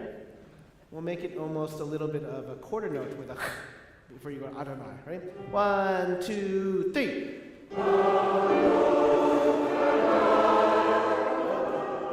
That's funny. It was some people just kind of had space. But regardless, the rhythm of the next part was great. Okay? Now see if we can align with our right? 1, Baruch, right? 1, 2, 3. Good. And then this is our tricky triplet. Hamevo Ra. Rach, sorry. R-A-C-H. Hamevorach. Just say that, and da. Yeah, triplet da. Just say that, and. Now, hamevorach. Ready? And da. Now, on your pitches, just a C major chord. 2, 3. Yeah, good. One more time, and da. So the triplet needs to be Baruch Adonai Hamevorach. The triplet, right? One more time. And the entire line, Baruch. Right? 1, 2, 3. And up. Get ready? Almost. Now, the tempo changes right on rehearsal 10, so you have to look up to know exactly when to cut off, right? And so put in eyeglasses there just for that, okay? Put eyeglasses up there, the più animato, which means look up. One more time, last time. 1, 2, 3. And.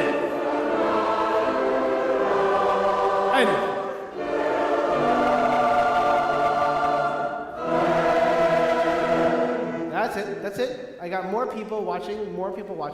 That was much better. Let's do rehearsal 12. Shema Yisrael. Right? Ga bam. Right? Da, da. Right? And 1, 2, and da.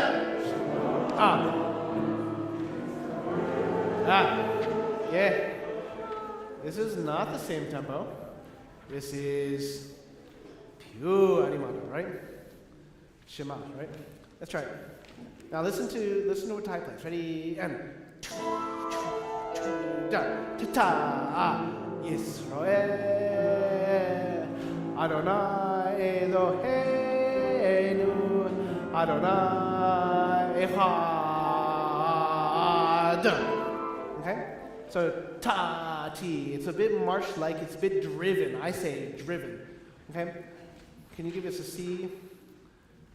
Just a note. Shema. Just right. Just sing that. Ready? 2, 3, 4.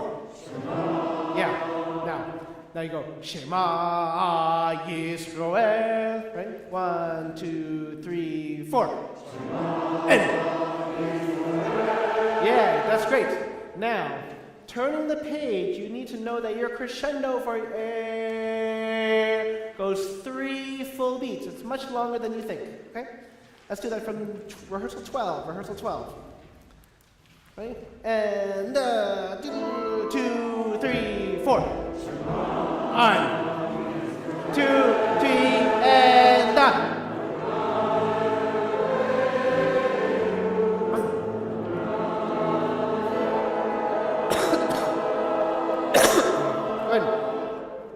Now, this is actually a very easy line, except for the last chord, which is crazy. So let's look at the top of page 10. Adonai Eloheinu, Adonai Echad. Okay, let's try that. Top of page 10. Don't worry about the last chord, we'll get there, but let's just get the rhythm of everybody together first, right? 10, and da. Sorry. We're going to start right on top of, do you guys all have the same score? Yeah. Okay, top of page 10 on the downbeat. So I know it's going to be like in the middle of the line, but everybody sings the downbeat, okay? Top of page 2, and da. 2, 3, and. Breath.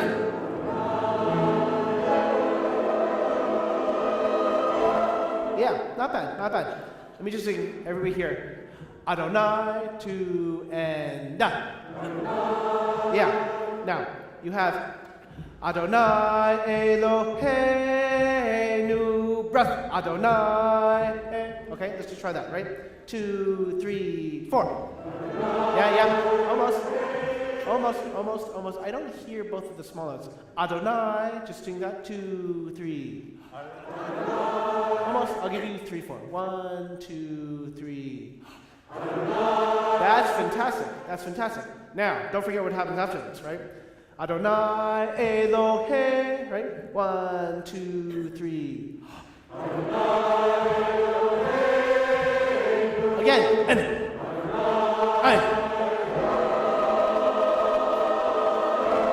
That was not bad at all. That's really great. That's a crazy chord. Can I hear the sopranos and altos?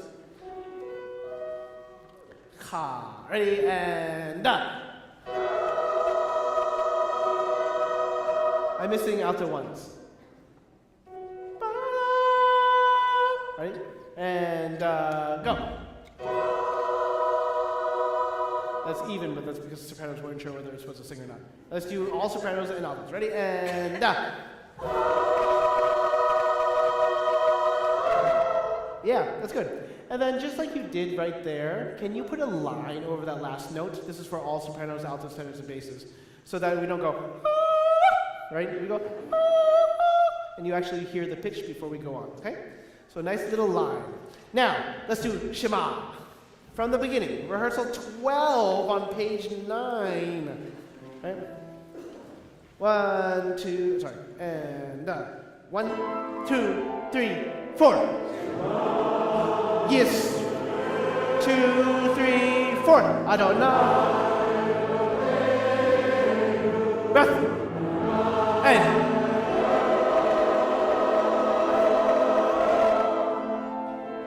Good. Not bad. Can we go to Baruch, the next section? This is page 11.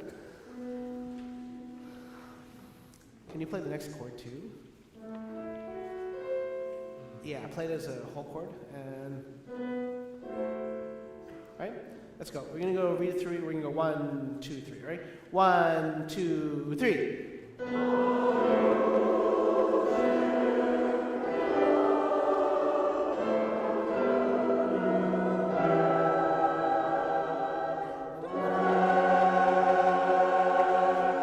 So, bar before 14, we're going to treat it like the other one too.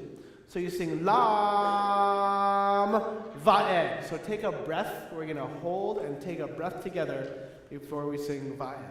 Okay? Baruch Shem Kevod. Right? Let's try it. 1, 2, 3.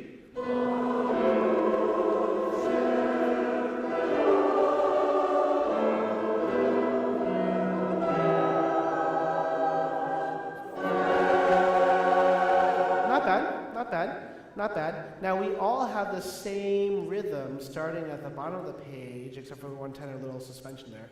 So let's see if we can get that. Machutzo to leolam. Right? Let's do the bottom of the page. What? The very bottom of the page. Bottom of page 11. 3 bars before rehearsal 14.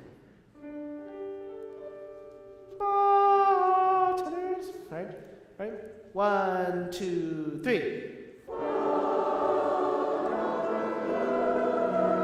Good. What I'm missing is a second bar.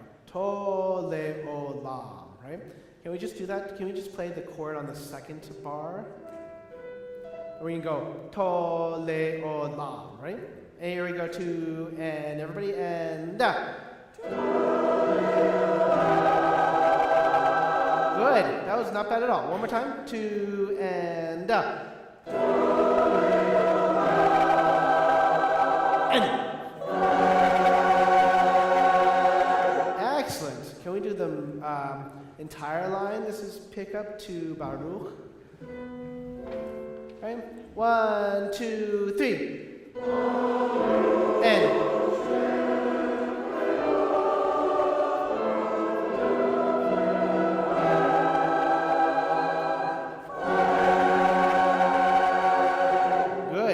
That's great. Now, I want you to note that this is forte. It's not fortissimo, but it should have a certain strength to it.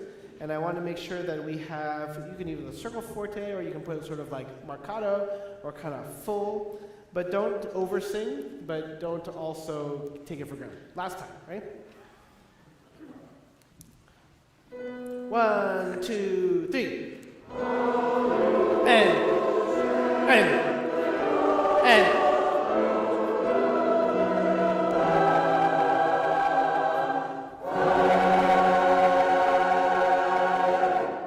Excellent. And a really nice third altos, too. Page 12, we're going to skip for now. And let's do page 15. Mi, ha, mo, ha. Let's just see where this is at, right? 1, 2, and.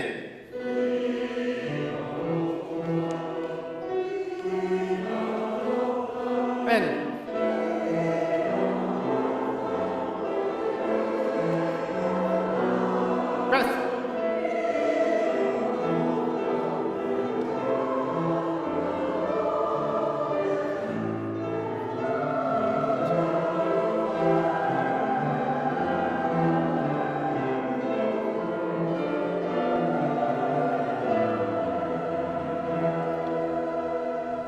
Good. Let's put in some markings. Before rehearsal 23 bars. The word is lot, right?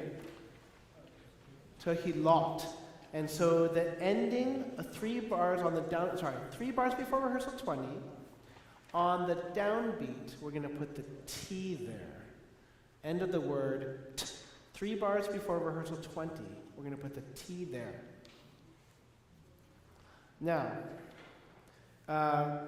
page 16, the page beforehand, bottom system, second bar. Adonai, breath. Mi, ha, mo, ha, ne, da. Okay? So, bottom of page 16, second bar. Take a big fat breath before we sing mi, ha, mo, ha again. Ne, da, ba, kodesh, nora. Tehilat. Okay, let's do bases. Deciso, molto ritmico. Bases. Just bases. Where? 18, third bar. Okay? And 1, 2, and. And. And 1.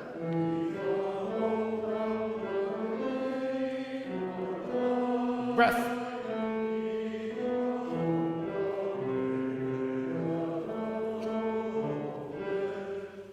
And.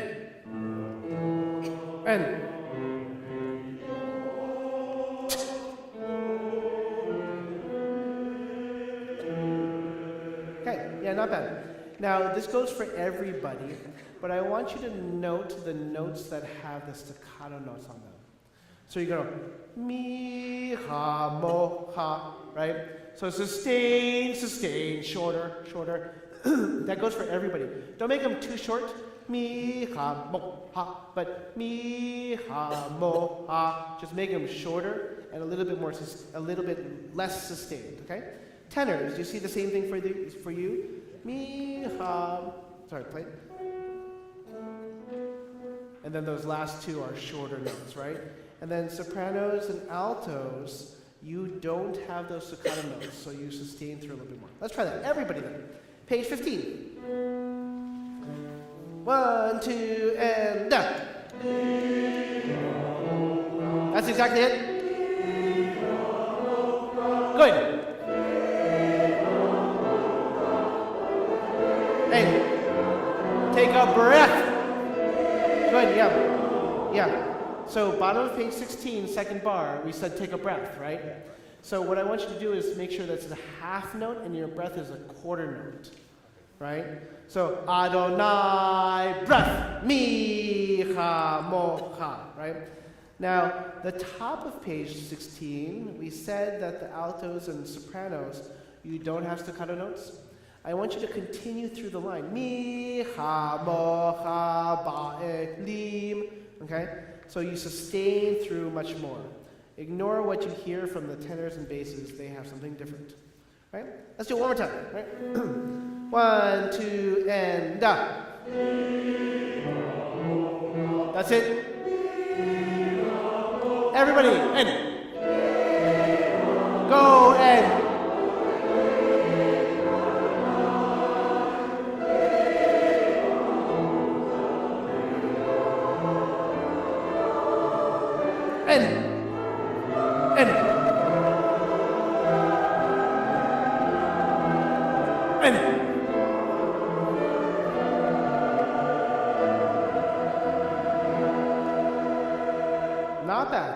Not bad.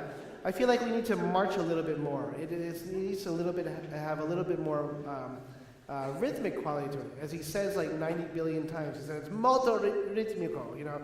Deciso, deciso, deciso, molto ritmico. In fact, he writes an exclamation point. You got a little editorial note there. It's just like, not only is it molto ritmico, but I want to yell at you by doing it. Molto ritmico. Right? Let's do it one more time. Actually, Ty, why don't we play the 2 bars beforehand too, so the basses get used to what they hear beforehand. And done. Here we go. And.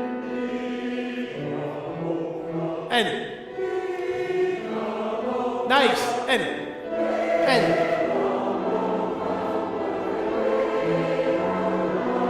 Breath. That's it. and basses, tenors.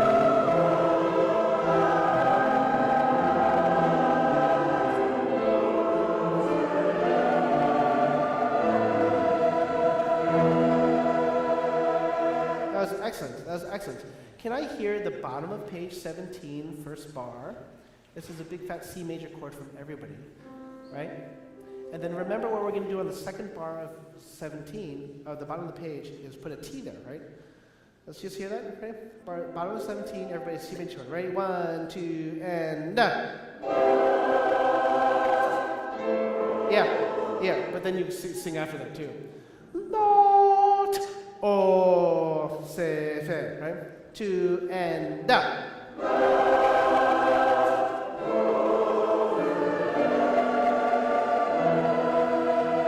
That's it. Now, what I really liked about this is what I hope happens in rehearsal is that sometimes people weren't sure about the pitch, and yet they sang rhythmically. Because what ends up happening is then you figure out the pitch, you kind of sustain notes, it's fine, but the rhythm helps everybody stay together and go on, right? And that's what the goal is to get that rhythm ensemble-wise really locked in, and the notes will come. Trust me, we're going to go through like 5 or 6 times. We still have things to work on, like in terms of dynamics and stuff. But don't worry about the notes, worry about the character of it, and as we work on the character of it, the notes will come. So like right now, we're going to do it again, right? So bottom page 17, C major. La, t, o, se, fe. Even though o, se doesn't have an accent on it, you should feel like there's an accent on that note as well. Okay? Let's do it one more time. 17, bottom page, 2, and da. And, and.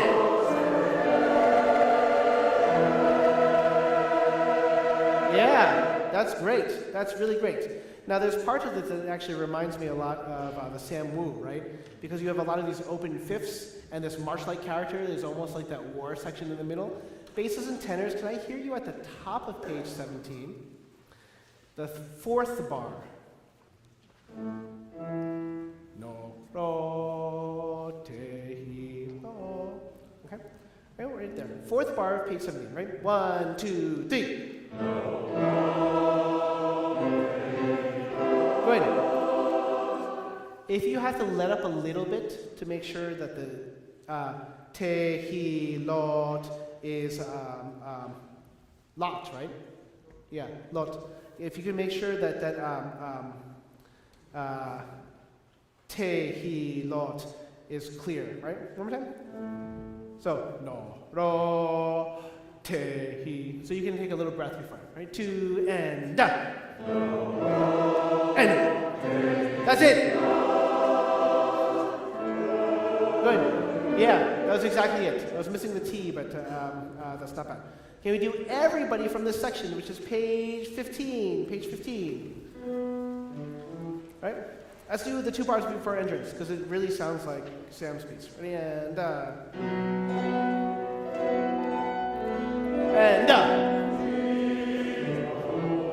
nice. Everybody in.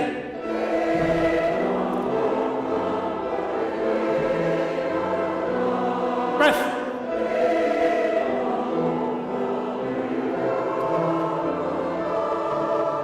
And.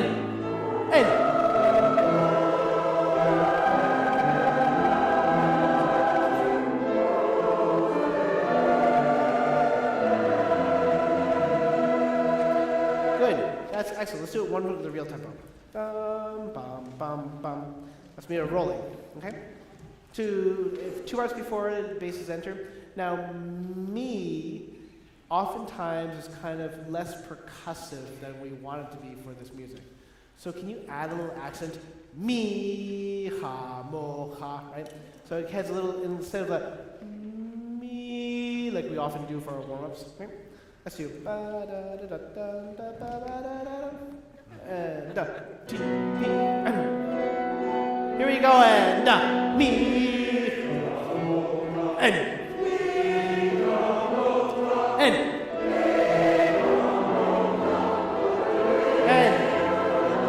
good.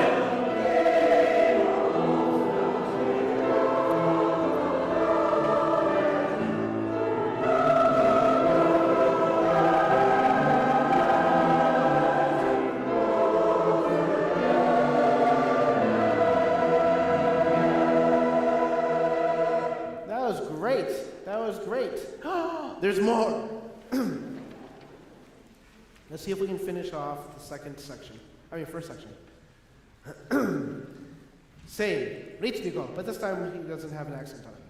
So, Adonai Yimloch, Adonai Yimloch, Le'olam va'ed, Le'olam va'ed, Adonai Yimloch. Right, here we go.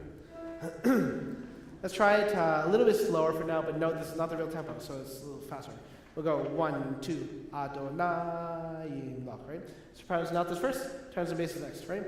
1, 2, 3, 1, 2.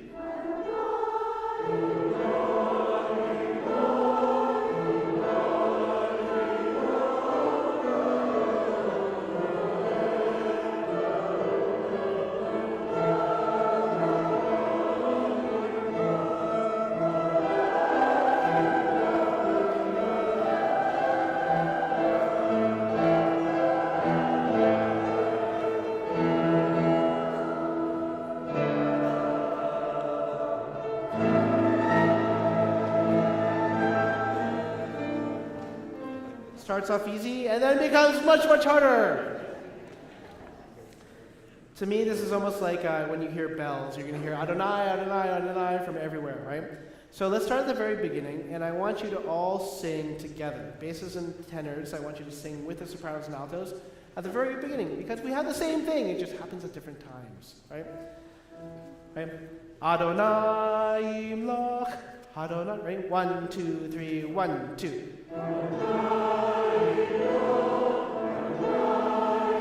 Good. That's the only part that's similar, right? But I want you to make it a little bit more rhythmic by taking a breath after loch.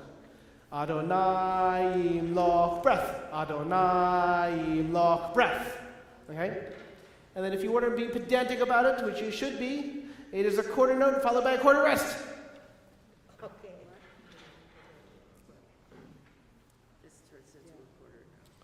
Okay? Now, let's just do the sopranos and altos for your lines. Okay? Right? 1, 2, 3, 1, 2. Good. Breath.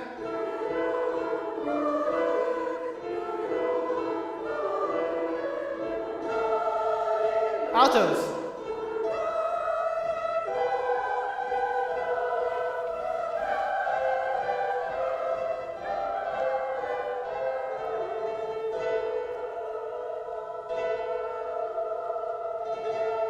Good. So alto ones. Ba, you have la, lo, no, lam, va, ed, right? You have the note that is clashing with everybody, right? Now, sopranos,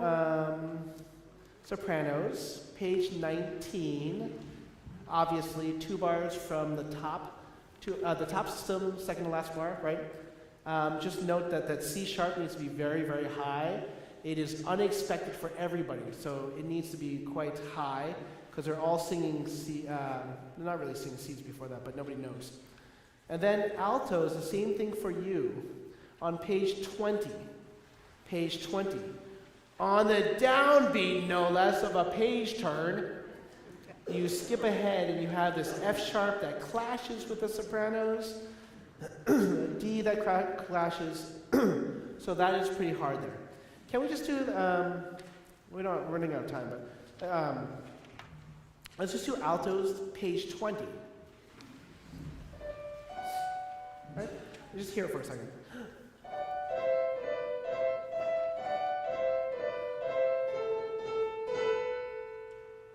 Sorry. All right, let's do that.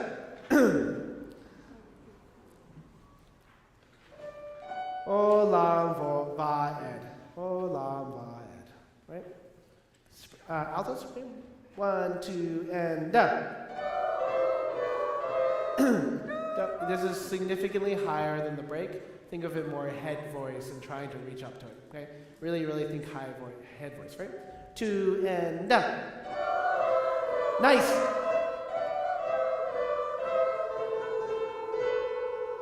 That's exactly it. So head voice, head voice, head voice, head voice, head voice, head voice, head voice, head voice, voice, and then back to normal when you get to your A. Let's do it one more time. 1, 2, and down.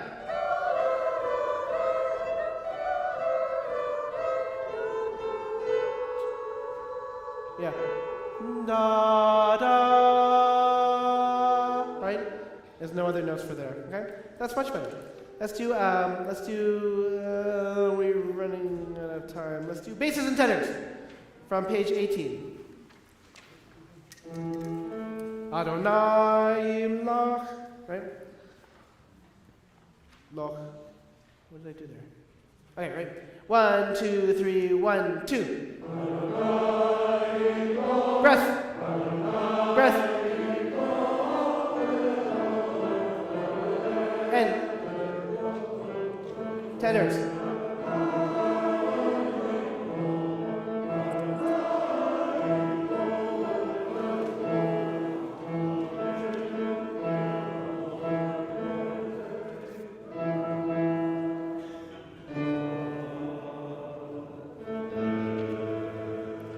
The funny thing is that many people are lost, but you sang A's and E's, and it just kind of works.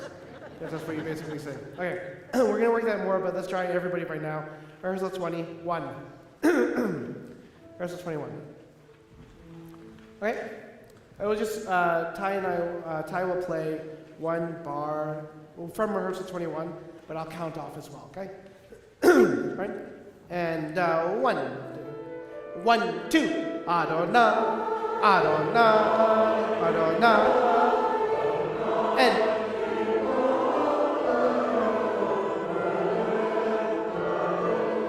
good.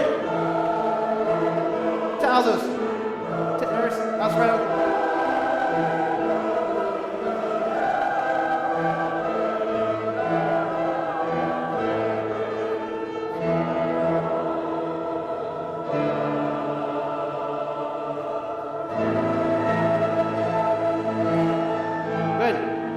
Good. Yeah, not bad. So 22, third bar of 22, is again a different tempo. So you're going to count one, whatever tempo you see the conductor do is 1, 2, 3, off. So you're just going to have to look up for a big cutoff there because the tempo is very different. Okay. Now this is one of my favorite sections of this because it starts off basically with 2 notes, and then all of a sudden these beautiful harmonies come out, even though you're singing at completely different times. Instead of it being cacophony, instead of it being nonsensical, I have no clue what's happening, it's like you all come together and individual voices, voice parts, create this wonderful, beautiful harmonic whole. It's really great. Let's do it one more time. We have 30 seconds. Rehearsal 21. And then just listen to what Ty plays. You know, we've been singing, Adonai, but listen to what Ty plays. And, that's right. And then just from that, it just spirals into this beautiful chorus. Right? Let's try it. 21. We're gonna help them with the knee. Ready? 1, 2, 3, and 1, 2, and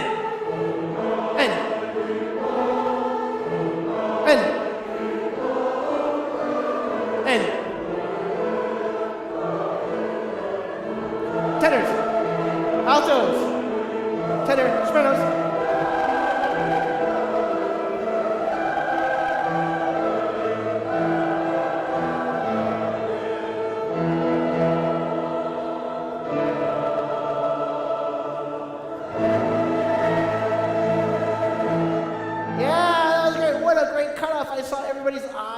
Like, oh, here, we're gonna get up. That was great. We'll see you next week. Thank you, Ty. Bye-bye. See you later.